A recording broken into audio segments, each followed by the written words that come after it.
पंजाब, सिंध और बलूचिस्तान के बॉर्डर्स, कच्चे में डाकुओं के पक्के डेरे पुलिस के लिए दर्द सर बन गए।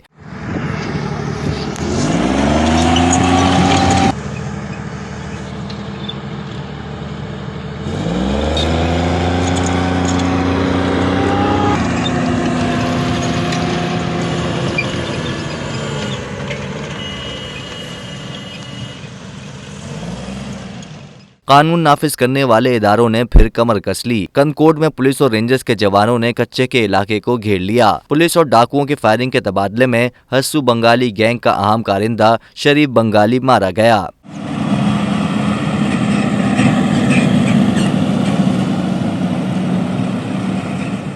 एक डाकू जख्मी हुआ, जिसे साथी लेकर फरार हो गए। पुलिस ने डाकुओं के मुतादिद ठिकानों को आग लगाकर मिसमार कर दिया और कई मुश्तबा अफराद को हिरासत में ले लिया।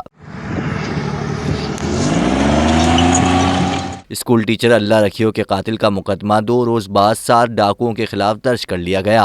रहीम यार खान में पुलिस और इंटेलिजेंस ने बरवक्त कार्रवाई करते हुए 3 शहरियों के हनी ट्रिप अगवा को नाकाम बना दिया। घोटकी में भी पुलिस के जवानों ने डाकुओं के गिर्द घेरा तंग कर दिया। मुगवियों की बाजियाबी के लिए कोशिशें जारी हैं।